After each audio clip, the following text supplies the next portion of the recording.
Kent का lecture है idiosyncrasy. तो उसको हम डिस्कस करेंगे। केंट इडियोसिंक्रेसी को 29 चैप्टर है ये। और अगर हम बात करें इसमें एफोरिज्म नंबर 117 जो है उसमें इडियोसिंक्रेसी का जिक्र किया है ऑर्गेनल ऑफ मेडिसिन में। तो अब हम इस चैप्टर को देखते हैं। तो जो idiosyncrasy, the study of idiosyncrasy is closely related to homeopathy.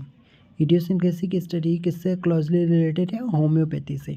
The usual explanation of the term is over sensitive to one thing और अ फ्यू थिंग्स। तो इडियोसिंक्रेसी अगर अपन जनरल वे में बात करें कि ये भाई टर्म है इडियोसिंक्रेसी, इसका मतलब क्या है? Over sensitive to one thing और a few thing. It does not apply to general susceptibility in feeble constitution where the patient are susceptible to all things, over susceptible and over impressed by simple awareness। मतलब इसको general susceptibility में consider नहीं किया गया है, जिसमें क्या होता है जनरल ससेप्टिबिलिटी हर चीज़ के लिए होगी। ओवर ससेप्टिबिलिटी, ओवर इम्प्रेशन है ना। सिंपल अनोयंस के लिए भी बहुत ज़्यादा सेंसिटिविटी देखने को मिले, ओवर ससेप्टिबिलिटी मिले, तो उसको जनरल ससेप्टिबिलिटी कहते हैं ना। तो उसमें इसको इडियोसिंक्रेसी को कंसिडर नहीं किया गया। इडियोसिंक्रेसी क्या होता है? Over sensitive to one thing और अ फ्यू थिंग्स, ठीक है। अब जो ओल्ड स्कूल है ना, इसमें इडियोसिंक्रेसी को किससे रिलेट किया गया है? Certain patient who are known in every practitioner by practice over sensitive. One over sensitive can not take opium for his pain. मतलब कोई एक पर्सन है जो ओवर सेंसिटिव ओपियम के लिए, तो वो ओपियम के लिए बहुत ज़्यादा सेंसिटिव है। Because the congestion it produce because of the dangerous symptom he over sensitive to it and has complication from very small dose even and the physician is compelled not to administer it। मतलब कुछ लोग क्या होता है opium के लिए बहुत ज़्यादा सेंसिटिव होते हैं, स्मॉल डोज के लिए भी बहुत सेंसिटिव होते हैं, तो ऐसे लोगों को स्मॉल डोज भी देने में फिजिशियन थोड़ा स्मॉल डोज भी एडमिनिस्टर नहीं कर सकता, ठीक है। अनदर पेशेंट जो है वो टॉलरेट नहीं कर पाता क्विनिन को, है ना। चिल्स एंड फीवर में क्विनिन टॉलरेट नहीं कर पा रहा कोई अनदर पेशेंट है, तो एग्जांपल दिया कि एक पर्सन ओपियम नहीं टॉलरेट कर पा रहा, कोई क्विनिन नहीं टॉलरेट कर पा रहा। The primary action of the quinine make him alarmingly sick where another individual may take 15 grain. कोई 15 ग्रेन टॉलरेट कर पा रहा है, कोई क्विनिन को टॉलरेट नहीं कर पा रहा। One who has an idiosyncratic quinine can not take and 1 quarter. देखो कोई तो 15 ग्रेन भी ले पा रहा है, लेकिन कोई ओवर सेंसिटिव है तो 1 quarter of grain without having an over action of the drug the state of quininism. मतलब कोई कोई क्विनिन के लिए बहुत ज़्यादा ओवर सेंसिटिव है और उसमें क्विनिज्म देखने को मिलेगा, ठीक है। उसमें क्या डेवलप हो जा रहा है? क्विनिज्म हो रहा है। तो होम्योपैथ क्या है? वो रिकॉग्नाइज करता है wide range of susceptibility including things that the allopathy is not acquainted with. मतलब यहाँ पे एलोपैथिक पॉइंट ऑफ व्यू बताया था कि ओल्ड स्कूल जो है ना उसमें इडियोसिंक्रेसी ओपियम के लिए, क्विनिन के लिए ये बताया।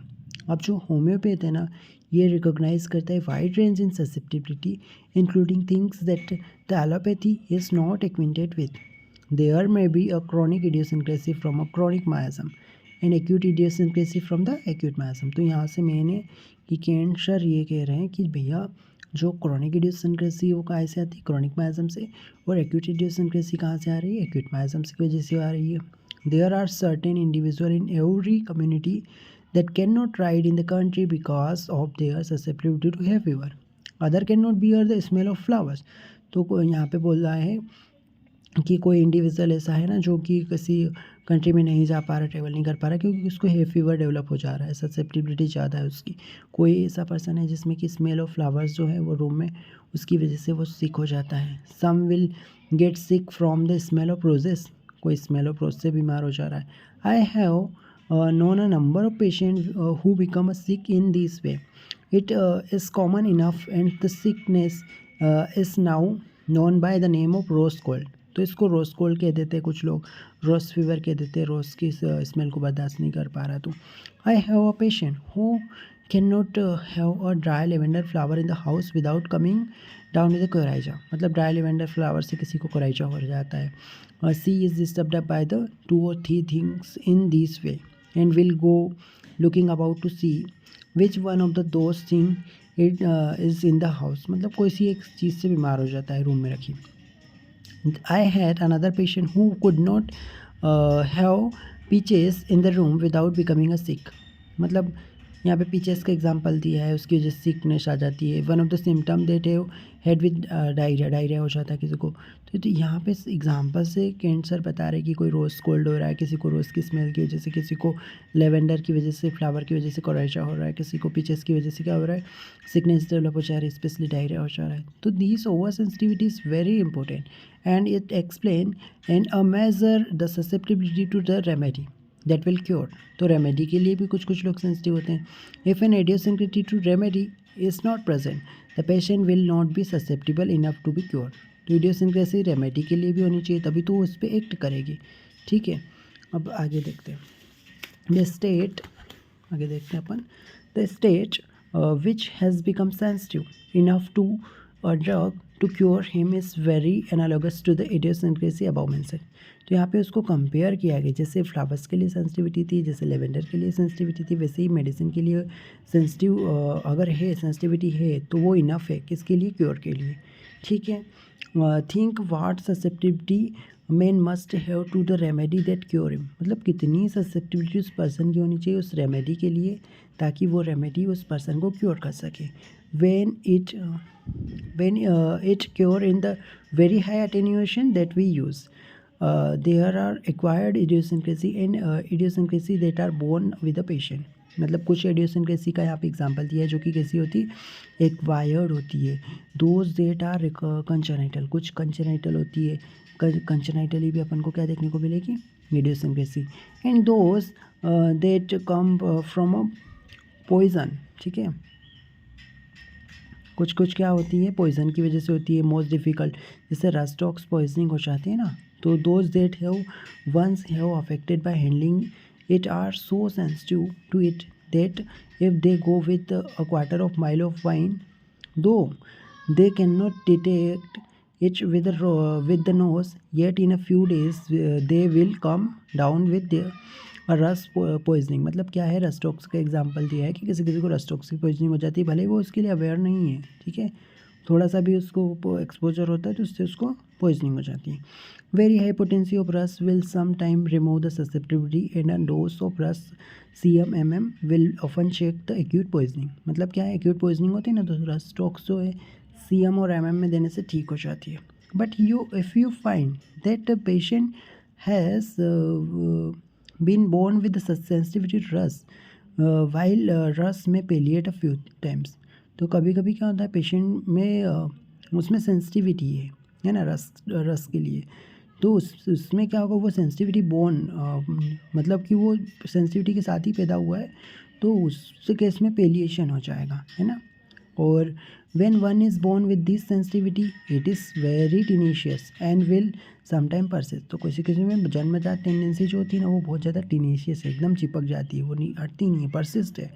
इन spite of our best endeavor at the end of life, मतलब लाइफ टाइम ये चलती रहती है। इफ़ eradicated at all it require an antisoric to get the bottom of it। Hay fever is brought on in the fall and supposed to be caused by the patient oversensitive to irritant that develop about that time। Sometime it is attributed to the hay fever is curing in the field of that time, sometimes to the different weeds that grow upon them। Such patients have often been able to ferret out the things that are susceptible to, but psora is the bottom of all this trouble. तो यहाँ पे mainly conclusion ये है कि सोरा main का से अगर antipsoric दे देंगे तो वो उसके बॉटम तक जाएगी, वहाँ से उसको इरेडिकेट कर देगी। Patient getting up from the typhoid fever have often idiosyncrasies and the chronic miasm are responsible for these, just as the sore eyes prior to the sore eyes from the scarlet fever। जो scarlet fever में सोर ice हो जाती है ना, उसके लिए भी सोरा रिस्पॉन्सिबल होता है। Sequel are miasmatic, they are simply to outcropping of chronic miasm। There are person who are sensitive not merely to one or few things but to all things। हम देखते हैं कि कुछ पर्सन क्या हर चीज़ के लिए सेंसिटिव है। Over sensitive to higher potency, over sensitive in test, over sensitive to light, great many other things. This constitutional state the patient born with it. तो ये क्या कॉन्स्टिट्यूशनल स्टेट है जिसके साथ पेशेंट बोर्न हुआ है, जिसमें हर चीज़ के लिए सेंसिटिविटी है। There are a person in whom you will see the sensitiveness only when you go away from the plane of nutrition. अब यहाँ पे अपन न्यूट्रिटिव प्लेन देखेंगे और एक देखेंगे डायनामिक प्लेन। ये वेरी इंपॉर्टेंट क्वेश्चन 10 मार्क्स में आता है। तो देखिए यहाँ पे क्या है कि there are a person in whom you will see the sensitiveness only when you go away from the plane of nutrition into the plane of dynamics.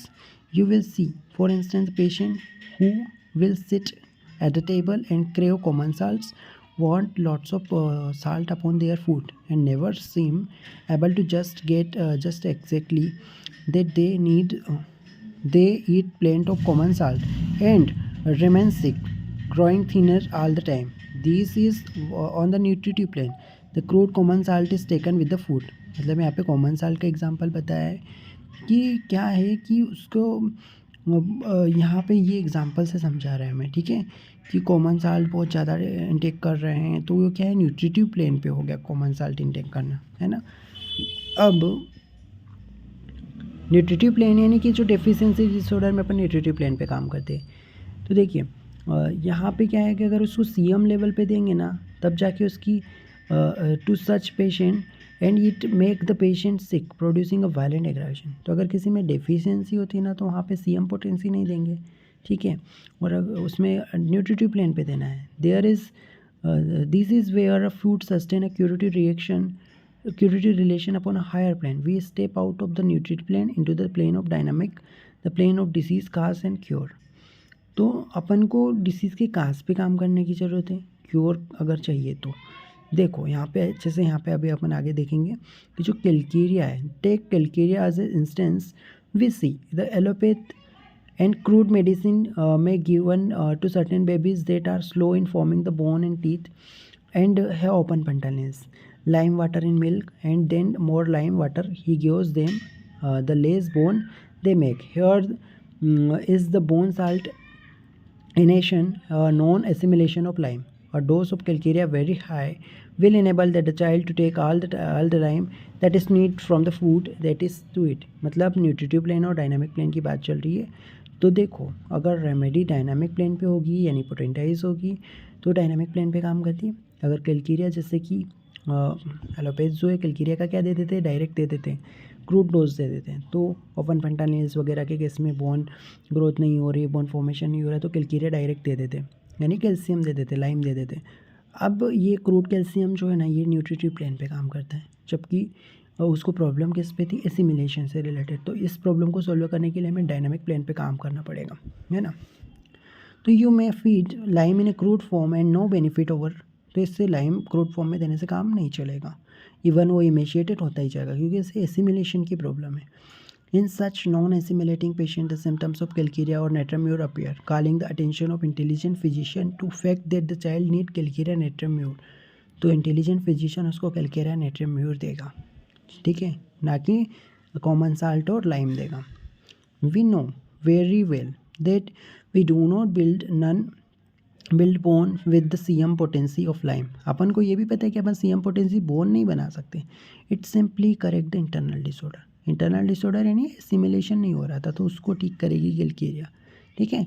causes the outward forms of the body to flow into the order. The turning into order of the internal stabilize the nutritive principles from the internal to external, so that we see the wider range from that idiosyncrasy or susceptibility has in homeopathy. तो अपन समझ रहे हैं idiosyncrasy को wider level पे, ठीक है। Internal disorder को correct करेगा न्यूट्रिटिव प्लेन पे, ठीक है, पर वो ऐसा नहीं कि बोन बना देगा, वो क्या करेगा, एब्जॉर्प्शन को ठीक करेगा।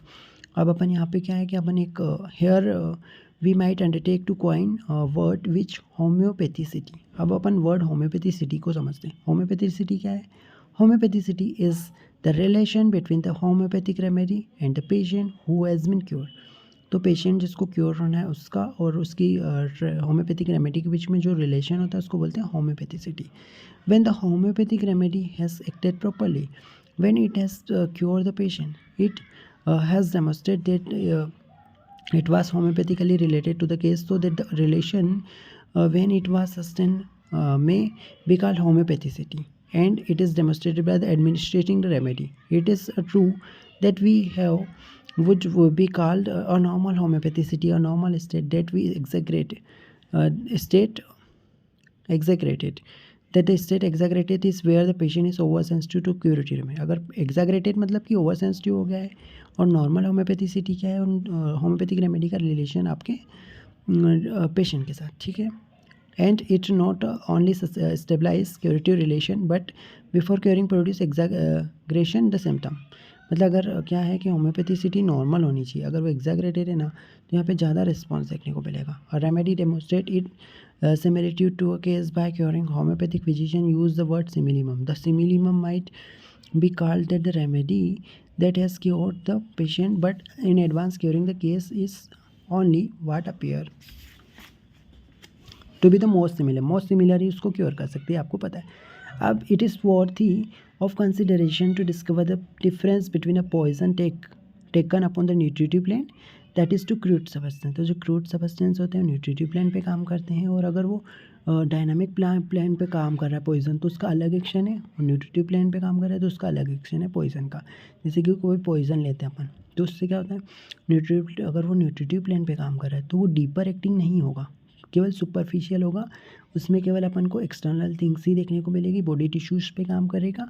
जब अगर उसको डायनामिक प्लेन पे लिया जाएगा तो long lasting life time action उसका देखने को मिलेगा। मियाज़म जो होते हैं ना वो लाइफ टाइम एक्शन रहता है, वो डायनामिक प्लेन पे होते हैं। Poison taken upon the nutritive plane में bring about a life long affect upon the individual owing to susceptibility. The small dose of arsenicum will stabilise and arsenic poisoning that will last a life time. तो छोटा सा dose, small dose भी लिया और life time उसका dose बना हुआ रह सकता है। But this is now we are so deepers will represented by higher potency of arsenicum. To poison a patient with higher potency, there is a generally require something of susceptibility. While to poison patient upon the nutritive plane, susceptibility is not required. तो nutritive plane पे susceptibility से कोई लेना देना नहीं है, लेकिन जो डायनामिक प्लेन पे होगा उसमें ससेप्टिबिलिटी से रिलेटेड रहेगा। Any patient can be brought under the influence of poison given upon the nutritive plane, ठीक है। Here another difference, substance that are inert and substance that we can use food on the nutritive plane। तो nutritive plane पे अपन inert substance को use करते हैं, ठीक है। और जो डायनामिक प्लेन पे होगा उसमें क्या है कि अपन अब जो इनर्ट है, मतलब कि न्यूट्रिटिव प्लेन पे इनर्ट है जो सबस्टेंस, अगर वो डायनामिक प्लेन पे काम करता है तो वो क्या हो जाता है, ससेप्टिबिलिटी पे काम करता है, तो वो पॉइजनस भी हो सकता है। कुछ ऐसे सबस्टेंस होते हैं ना जैसे इनर्ट रहते हैं, उनका कोई एक्शन नहीं देखने को मिलता न्यूट्रिटिव प्लेन पे, फूड की तरह काम करते हैं। लेकिन अगर वो डायनामिक प्लेन पे लिए जाएंगे तो पॉइजनस भी हो सकते हैं due to susceptibility. So that there is a no substance that may be not be a poison in higher potency. तो ऐसा नहीं है कि हायर पोटेंसी या पॉइजनस नहीं होती है, लेकिन उसके लिए ससेप्टिबिलिटी अगर है तो पॉइजनस भी हो सकती है। This gives a distinction between the crude and dynamic poison. तो ये अपन को डिस्टिंक्शन पता चला क्रूड और डायनामिक के बीच में। Now from all these we are led to see that if there were no state of susceptibility, no such condition as it, अगर susceptibility नहीं होगी तो इस तरीके की इडियोसिंक्रेसी भी अपन को देखने को नहीं मिल सकती, ठीक है। अब अपन एक बात यहाँ पे बोल रहे हैं कि if there were no susceptibility, there would be no sickness, no need of homeopathy। अगर susceptibility जैसा कोई टर्म नहीं है तो कोई सिकनेस भी नहीं होगी और ना ही होम्योपैथी की ज़रूरत पड़ेगी। ये क्वेश्चन आता है 10 मार्क्स में।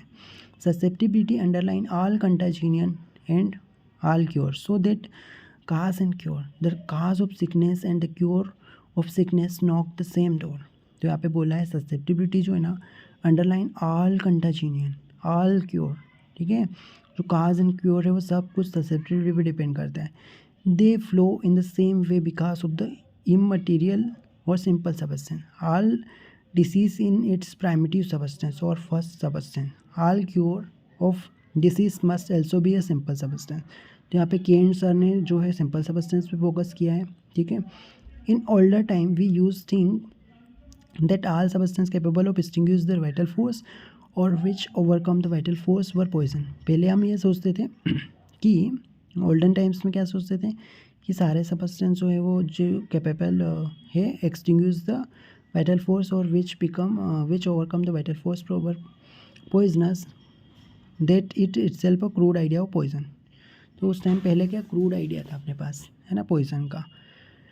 Any substance capable of impressing itself upon the economy of man sufficiently to cause death or to create a disorder in the economy may be called poison। तो ऐसा कोई भी सब्सटेंस जो कि इकोनॉमी को क्या कर सकेगा, इकोनॉमी में डिसऑर्डर प्रोड्यूस कर दें, है ना, जिसकी वजह से डेथ हो जाए, डिसऑर्डर हो जाए, तो उसको पॉइजन कहेंगे। The definition all apply to both dynamic and crude.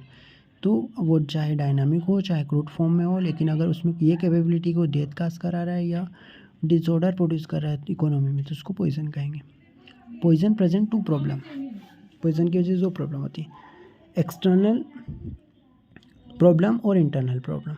External deals with the question of quantity. देखो एक्सटर्नल में क्या होता है, क्वांटिटी से रिलेटेड रहेगा एक्सटर्नल, और इंटरनल जो है वो क्वालिटी। ठीक है, तो जो है पॉइजन जो है ना, उसकी वजह से दो प्रॉब्लम होती है, एक तो एक्सटर्नल प्रॉब्लम, एक होती है इंटरनल प्रॉब्लम। एक्सटर्नल प्रॉब्लम जो है क्वांटिटी से रिलेटेड रहेगी, और इंटरनल प्रॉब्लम जो पॉइजन से आती है वो क्वालिटी पे डिपेंड करती है। अभी ये जो dynamics can not be consider from the stand point of weight and measures but from quality. ठीक है, डायनामिक्स वाला जो है ना फंडा, उसमें क्वालिटी की बात होती है, वहाँ पे वेट और मेजरमेंट की बात नहीं होती। क्रूड सबस्टेंस जो है ना, उसमें क्या होता है, वेट और मेजरमेंट की बात होती है। This is only beginning to set you thinking that the subject led to the study of protection as well. There are two forms of protection from sickness. Sickness से अगर आपको प्रोटेक्ट होना है तो दो फॉर्म है। Man is protected from sickness in two ways, by homeopathy and by use. The physician and the nurse who go into the district of yellow fever or typhoid, diphtheria, smallpox, who keep busy, who have in the highest sense of word the true law of use, who have gone into the work and mediums of mercury will be largely protected just simply from their law of the work, from their delight in it। तो अपन दो तरीके से protect हो सकते हैं, तो use से वो, क्योंकि क्या है कि true law of the use है ना, जो उनको काम है उनसे उसको लव है, तो उसकी वजह से वो बीमार नहीं हो रहे। देयर आर नो फीवर, उनको फियर नहीं है, अगर फियर है तो बीमार होंगे। Fear is overwhelming cause of sickness. Those who fall prey to fear are likely to become sick, but those who face disease, जो डिसीज़ को फेस करेगा, जिसको डिसीज़ से फियर नहीं है, वो वेल रहेगा। ठीक है, और अगर वो they do sometimes fall sick, it is true, but I believe it is because they origin to have fear in the work। अगर फियर आया है तो वो सिक होगा। तो कितनी अच्छी बात बोली है कि अगर अपन को सिकनेस से प्रोटेक्शन लेना है तो दो तरीके बताए हैं। मेन सिकनेस से प्रोटेक्टेड हो सकता है, एक तो होम्योपैथी से प्रोटेक्ट कर सकते हैं, एक तो या तो यूज़ से। यूज़ मतलब कि जिस काम से आप कर रहे हो उसमें क्या होना चाहिए कि उस काम से लॉ ऑफ द वर्क, ठीक है, ये चीज़ें होनी चाहिए, वो फियर नहीं होना चाहिए। अगर फियर अगर नहीं है तो फियर कोई डिसीज़ नहीं होगी। The other and greater prophylactic in the homeopathic remedy. After working in epidemic for a few weeks you will find perhaps that half dozen remedies are daily indicated, and one of these is large number of cases than any other. These one remedy seems to be best situated in the general nature of the sickness. मतलब half dozens remedies अपन को daily मिल जाएगी, और prophylactic अपन को निकालनी पड़ेगी उनमें से। तो now you will find that for prophylaxis there is required or less degree of similitude than the is necessary for curing. A remedy will not have to be similar to prevent disease as to cure it, and these remedies in daily use will enable you will prevent a large number of people from becoming sick। तो prophylactic देके भी आप sickness से prevent कर सकते हैं। We must look to homeopathy for our protection as well as for cure. तो homeopathy से अपन क्योर भी कर सकते हैं, प्रोटेक्ट भी कर सकते हैं।